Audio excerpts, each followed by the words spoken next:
চমকের পর চমক নিয়ে সিঙ্গাপুরের বিপক্ষে বাংলাদেশের হোম ম্যাচের পরিকল্পনা করছে বাফুফে, যার ছোঁয়া পড়েছে টিকিটিং সিস্টেমে। ফিজিক্যাল নয়, এবার 10 জুন ম্যাচের জন্য অনলাইনে টিকিট ছাড়তে যাচ্ছে ফুটবল ফেডারেশন। থাকছে 8 ক্যাটাগরির টিকিট। সিঙ্গাপুর ম্যাচের আগে বাফুফের পরিকল্পনার এক্সক্লুসিভ বেশ কিছু খবর এখন খেলাযোগের হাতে, যার তৃতীয় পর্ব পার্থবণিকের রিপোর্টে। 10 June Bangladesh Singapore Asian cup বাছাইয়ের খেলা। জাতীয় স্টেডিয়ামে থাকবে না তিল ধারণের জায়গা। সংস্কারকৃত স্টেডিয়ামে হামজা সমিতদের সমর্থনে উঠবে গগনবিদারী স্লোগান। দুর্বার ফুটবলে রচিত হবে দিন বদলের গান। ঐতিহাসিক এই ম্যাচ দেখতে স্বাভাবিকভাবেই দর্শকদের টিকিট কেটে মাঠে ঢুকতে হবে। জানা গেছে 18,300 দর্শক ধারণ ক্ষমতা সম্পন্ন জাতীয় স্টেডিয়ামে বাংলাদেশ সিঙ্গাপুর ম্যাচের জন্য 8 ক্যাটাগরিতে টিকিট ছাড়ছে বাফুফে। টিকিটের বড় অংশই সাধারণ গ্যালারির জন্য বরাদ্দ, যদিও এর মূল্য নিয়ে বাফুফেতে চলছে আলোচনা। ভেতরের খবর 300 অথবা 400 অথবা 500 টাকা ধরা হবে গ্যালারির প্রতিটি টিকিটের দাম। এরপরেই আছে ক্লাব হাউস 1 ও 2, যেখানে প্রতি টিকিটের মূল্য 2,000 থেকে 2,500 টাকা। জেনারেলের পাশাপাশি ভিআইপি টিকিটও ছাড়ছে ফুটবল ফেডারেশন। ভিআইপি 1 এর টিকিটের মূল্য থাকছে 4 থেকে 5,000 টাকা। ভিআইপি 2 টিকিটের মূল্য 3 থেকে 4,000। একইভাবে ভিআইপি 3 টিকিটও পাওয়া যাবে 3 থেকে 4,000 টাকার মধ্যে। এদিকে প্রেসিডেন্ট বক্সে কেবল আমন্ত্রিত অতিথিরাই জায়গা পাবেন। অন্যদিকে বিএফএফ বক্সের টিকিট থাকছে সৌজন্যমূলক। পাশেই আছে দৃষ্টিনন্দন হসপিটালিটি বক্স, যেখানে সিট প্রতি টিকিটের মূল্য 4 থেকে 5,000 টাকা। তবে এবারের ম্যাচে আকর্ষণের নাম স্কাই ভিউ। সবচেয়ে উঁচু থেকে এখানে খেলা দেখতে পারবেন 112 জন দর্শক। এর জন্য প্রতিটি টিকিট বাবদ তাদের গুনতে হবে 2,000 থেকে 3,000 টাকা। মূলত 10 জুন বাংলাদেশ সিঙ্গাপুর ম্যাচ দিয়ে দেশের সাপোর্টারদের কাছে ফুটবল ইমেজের রিব্র্যান্ডিং করতে চাইছে বাফুফে, যার ছোঁয়া থাকছে টিকিটিং সিস্টেমেও, জানিয়েছেন বাফুফের মার্কেটিং কমিটির চেয়ারম্যান ফাহাদ করিম। সবসময় দেখা যায় আমরা ফিজিক্যালি টিকিট কিনে থাকি, সেই টিকিটে মাঠে ঢুকি এবং এই ফিজিক্যাল টিকিট কেনার জন্য অনেক ধরনের সমস্যা তৈরি হয়। এবার আমরা দেখতে পাচ্ছি ইলেকট্রনিক টিকিটে আপনারা প্ল্যান করছেন। অবশ্যই টিকিটে কিন্তু অনেক আধুনিকতা থাকবে। আপনার ছবি থাকবে, আপনার এনআইডি কিংবা একটা জাতীয়তাবাদী আইডির রেফারেন্স থাকবে, আপনার একটা কিউআর কোড থাকবে। এই কিউআর কোড কিন্তু একবারে স্ক্যান হবে। অর্থাৎ আমার টিকিট কি আমি যদি কাউকে দিয়ে বলি যে তুমি ছবিটা চেঞ্জ করে তুমিও চলে যাবো আমিও চলে যাবো, যে কোনো একজন যেতে পারবে। সো আমি সবসময় বিশ্বাস করি আমাদের ফ্যানদের যে ভালোবাসা আমরা দেখেছি, আমরা মনে করি তারা এটাকে অ্যাপ্রিসিয়েট করবে। আমরা কিন্তু এই আয়োজনও করছি যে কেউ যদি ডিফিকাল্টিস ফেস করে সে কিন্তু একটা হেল্প বুথে যাওয়ার স্কোপ থাকবে। আমরা চেষ্টা করব স্টেডিয়াম এবং বিএফএফ একটা হেল্প বুথ রাখার জন্য। বাফুফের কম্পিটিশন কমিটির সদস্য তাজওয়ার আওয়ালের কাছে বাংলাদেশ সিঙ্গাপুর ম্যাচ বাফুফের জন্য অ্যাসিড টেস্ট। জানিয়েছেন ফুটবল লাভারদের জন্য এই ম্যাচ ঘিরে থাকছে নানা আয়োজন। আমরা চাবো একটা ফুড কোর্ট করতে পারে, আমরা চাবো একটা ফ্যান জোন করতে, যেন ওখানে গেমস থাকে, ফুটবল যে গোল মানে শট নেয় এরকম কোনো গেমস থাকতে। আমরা চাবো আমাদের যে পার্টনার থাকবে, আমাদের টাইটেল স্পন্সর যারা থাকবে, ওদের কোনো বুথ থাকতে, একটা ইন্টারাক্টিভ সেশন হয় ওখানে। মেবি কোনো এন্টারটেনমেন্ট যদি দিতে পারি। আমরা প্ল্যান করছি, আর কতটুকু বাস্তবায়ন করতে পারবো এটা হলো আমাদের শেষের বেলায় এসে বুঝবো। বিকজ এখনও আমাদের গ্যাপটা বেশি ছোটো হয়ে গেছে। এই স্টেডিয়ামটা আমরা এখনও বুঝে পাই নাই। স্টেডিয়াম বুঝে পাওয়ার পরে আমাদের প্ল্যানিংটা অ্যাকচুয়াল শুরু হবে। পার্থবণিক, 71, ঢাকা। সংযুক্ত আরব আমিরাতকে উড়িয়ে দিয়ে আত্মবিশ্বাস বাড়াতে চায় টিম বাংলাদেশ। বুধবার আলাদা 2 ফ্লাইটে দুবাই গেছে টাইগাররা। বুধবারই আচমকা আইপিএল থেকে ডাক আসা মুস্তাফিজ ও শান্ত লিটনদের সঙ্গে মধ্যপ্রাচ্যে গেছেন।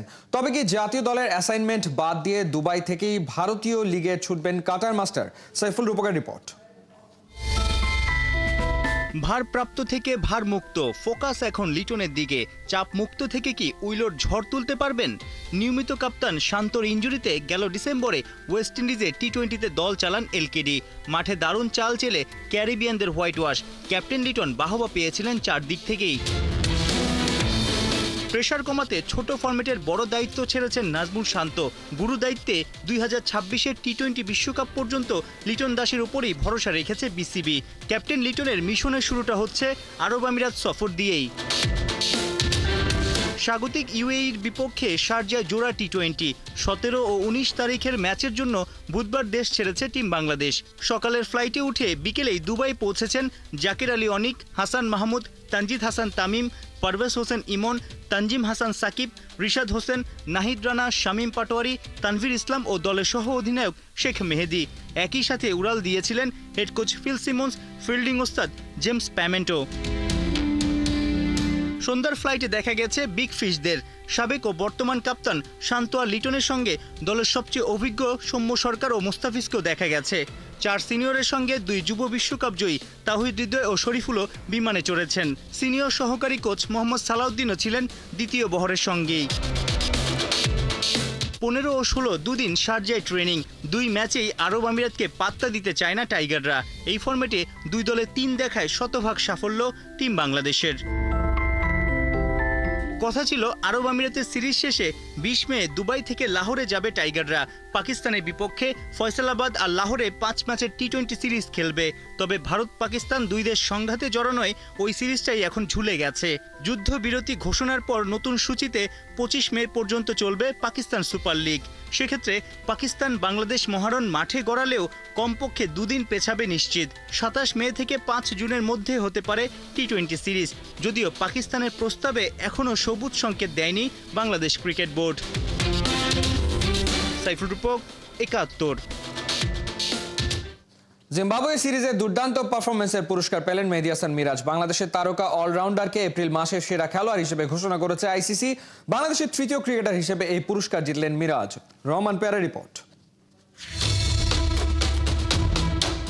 এপ্রিলের মঞ্চে যখন সবাই একে অপরকে খুঁজছে রোদের ছায়ায়, তখন মিরাজ হয়ে ওঠেন নিজেই এক সূর্য।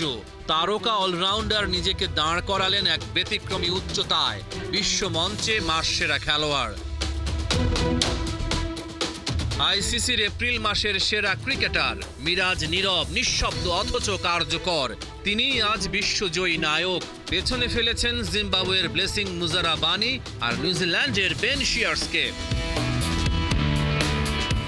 এপ্রিল মাসের সেরা খেলোয়াড় হওয়ার পর আইসিসিকে মিরাজ বলেছেন, আইসিসির মাস সেরা হওয়া অবিশ্বাস্য সম্মান। যে কোনো ক্রিকেটারের জন্য আইসিসির পুরস্কারই সর্বোচ্চ। বাংলাদেশের ক্রিকেট ইতিহাসে এই সম্মান পাওয়া মাত্র তৃতীয় খেলোয়াড় তিনি। সাকিব আল হাসান, মুশফিকুর রহিম, 2 মহিরুহের পাশে এখন যুক্ত হয়েছে মিরাজ নামক এক নতুন কিংবদন্তির শুরু। সিলেট আর চট্টগ্রামের মাটি সাক্ষী, এপ্রিলে মিরাজ ছিলেন একাই 100। 2 টেস্টে ব্যাট হাতে নেমে 3 ইনিংসে 38.66 গড়ে করেছেন 116 রান, যার মাঝে ছিল এক দুরন্ত শতক। বল হাতে 4 ইনিংসে নিয়েছেন 15টি উইকেট। প্রতিটি শিকার যেন ছিল জাদুকরের কারিশমা। সিলেটের প্রথম টেস্টে যখন জিম্বাবুয়ে 3 উইকেটে ম্যাচ ছিনিয়ে নেয়, তখনও মিরাজ ছিলেন অনন্য। উভয় ইনিংসে নিয়েছেন 5টি করে উইকেট। দল হেরে গেলেও হার মানেননি তিনি, যেন বলেছিলেন, আমাকে লিখো পরের অধ্যায়ে। আর চট্টগ্রাম জিম্বাবুয়েকে প্রথম ইনিংসে গুঁড়িয়ে দেওয়ার পর ব্যাট হাতে তুলে নেন ব্যাটন। খেলেন 104 রানের অনবদ্য ইনিংস। পরে বল হাতে ফেরেন এবং নিজের কাব্যের শেষ অনুচ্ছেদে আবারও 5 উইকেট। জিম্বাবুয়ের দ্বিতীয় ইনিংস গুটিয়ে যায় 111 রানে। বাংলাদেশ জয় পায় ইনিংসও 106 রানে। অথচ এমন এক ডাইনামিক অলরাউন্ডারকে ছুঁড়ে ফেলে দিল নির্বাচক কমিটি। আরব আমিরাতের বিপক্ষে টি-20 সিরিজের স্কোয়াডে জায়গা হয়নি সবশেষ বিপিএল এর সেরা ক্রিকেটারের। এমনকি বাংলাদেশে খেলা সবশেষ টি-20 সিরিজে ক্যারিবিয়ানদের বিপক্ষে ব্যাটে বলে ইফেক্টিভ রোল প্লে করেন। বিপিএল এ পারফর্ম করেও জায়গা হয়নি টি-20 দলে। তাহলে কোথায় পারফর্ম করলে নির্বাচকদের মন জিতবেন মেহেদী মিরাজ? রহমান পেয়ার, 71। আইপিএল এর ডাক পেলেন Mustafizur Rahman. Aussie opener Jake Fraser McGurk IPL এর বাকি ম্যাচগুলো খেলতে ইচ্ছা প্রকাশ না করায় কপাল খুলেছে মুস্তাফিজের। ফিজকে 6 কোটি রুপিতে দলে নিয়েছে দিল্লি ক্যাপিটালস। বিস্তারিত মোহাম্মদ আদনানের রিপোর্টে। Mustafizur Rahman is back in after 2 years. IPL এর দল দিল্লি ক্যাপিটালসের ফেসবুক পোস্ট। 2 বছর পর আবারও দিল্লি জার্সিতে ফিরছেন Mustafizur Rahman. Australian Jake Fraser ম্যাকগার্কের বদলি হিসেবে মুস্তাফিজকে দলে নিয়েছে ফ্র্যাঞ্চাইজিটি। আইপিএল এর মেগা নিলামে এবার অবিকৃত ছিলেন বাংলাদেশি ক্রিকেটাররা। মুস্তাফিজ, তাসকিন, সাকিব কাউকেই দলে নেয়নি কোনো ফ্র্যাঞ্চাইজি। তবে এবার ভাগ্য খুলেছে মুস্তাফিজের। রেকর্ড 6 কোটি রুপিতে তাকে দলে নিয়েছে দিল্লি ক্যাপিটালস। নিলামে মুস্তাফিজের ভিত্তিমূল্য ছিল 2 কোটি রুপি। সাময়িক বিকল্প হিসেবে মুস্তাফিজের সঙ্গে চুক্তি করেছে দিল্লি। পরের আসরে তাকে ধরে রাখতে পারবে না ফ্র্যাঞ্চাইজিটি। শুধু চলমান আসরেই বাকি ম্যাচগুলোতে মুস্তাফিজকে খেলাতে পারবে ক্যাপিটালস। পাক ভারত সংঘাতের কারণে আইপিএল এর বাকি ম্যাচগুলো খেলতে অস্বীকৃতি জানায় অজি ওপেনার জ্যাক ফ্রেজার ম্যাকগার্ড। নিরাপত্তার শঙ্কায় তিনি আর ভারত যেতে চান না। 17 মে থেকে শুরু হচ্ছে স্থগিত হওয়া আইপিএল এর বাকি ম্যাচগুলো। 18 মে দিল্লি ক্যাপিটালসের ম্যাচ গুজরাট টাইটান্সের বিপক্ষে। ওই ম্যাচেই মুস্তাফিজকে চায় দিল্লি ক্যাপিটালস। এর আগে গেল আসরে চেন্নাইয়ের হয়ে খেলেছিলেন মুস্তাফিজ। চেন্নাইয়ের হয়ে 9 ম্যাচে 14 উইকেট শিকার করেছিলেন এই বাঁহাতি পেসার। মুস্তাফিজই এখন বাংলাদেশিদের মধ্যে সবচেয়ে বেশি টাকায় আইপিএল এর ডাক পাওয়া ক্রিকেটার। এর আগে 2009 সালে মাশরাফি বিন মুর্তজাকে $6 লাখ কিনেছিল কলকাতা নাইট রাইডার্স। সে সময়ের বাজার দরে তা 4 কোটি টাকার কাছাকাছি ছিল। তবে এবার ফিজকে 6 কোটি রুপিতে দলে ভিড়িয়ে বাংলাদেশি ক্রিকেটারদের ক্ষেত্রে আগের সব রেকর্ড ভেঙে দেয় দিল্লি। মোহাম্মদ আদনান, 71। প্রথম ম্যাচ জেতা বাংলাদেশ ইমার্জিং টিমের সামনে ছিল সিরিজ জয় নিশ্চিত করার সুযোগ, কিন্তু রাজশাহীতে দ্বিতীয় ম্যাচে কাপ্তান আকবর আলীর সেঞ্চুরির পরেও সাউথ আফ্রিকা ইমার্জিং দলের কাছে 10 রানে হেরেছে বাংলাদেশ ইমার্জিং দল। রাজশাহীতে শুরুতে ব্যাট করতে নেমে বাংলাদেশকে পাহাড়সম রানের লক্ষ্য দিয়েছে প্রোটিয়া বাহিনী। নির্ধারিত 50 ওভারে 7 উইকেট হারিয়ে 332 রানের পুঁজি পেয়েছে সফরকারী দল। অ্যান্ডেল চার্লেস এবং কনর বয়েড মিলে 119 বলে গড়েন 137 রানে পার্টনারশিপ। শেষ দিকে ফরেস্টারের 96 রানের ঝড়ো ব্যাটিংয়ে সাউথ আফ্রিকা পায় 332 রানের পুঁজি। জবাবে দলীয় 26 রানে মাহফিজুলকে হারায় টাইগাররা। জিসান আলমের 50-তে শুরুর ধাক্কা সামলে নেয় বাংলাদেশ। তবে 84 রানে 3 উইকেট হারালে টাইগারদের হাল ধরেন আকবর আলী এবং আরিফুল। 35 রানে আরিফুল আউট হলেও 85 বলে সেঞ্চুরি তুলে নেন আকবর আলী। 131 রানে আকবরকে ফেরান মোকোনা। শেষ দিকে রিজওয়ান চেষ্টা করলেও জয় পায়নি বাংলাদেশ। সিরিজে এখন 1-1 সমতা।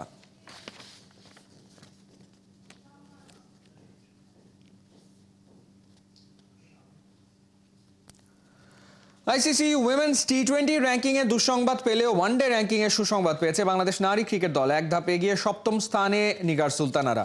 আইসিসির বার্ষিক ওয়ানডের হালনাগাদে 2022 সালের মে মাস থেকে 2024 সালের এপ্রিল পর্যন্ত পারফরমেন্সকে বিবেচনায় নেওয়া হয়েছে 50 ভাগ। পরের বছরের পারফরমেন্সের বিবেচনায় নেওয়া হয়েছে 100 ভাগ।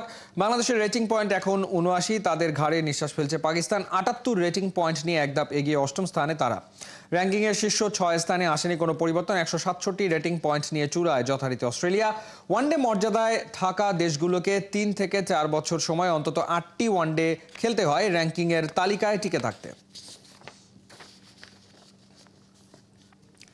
ব্রাজিলের হেড কোচের দায়িত্ব পেয়ে নেইমারকে কল দিলেন কার্লো অ্যাঞ্চেলোত্তি। সাফ জানিয়ে দিলেন, কঠিন সময় পাড়ি দিতে তোমাকে পাশে চাই। সঙ্গে আছে অভিজ্ঞ মিডফিল্ডার ক্যাসিমিরো।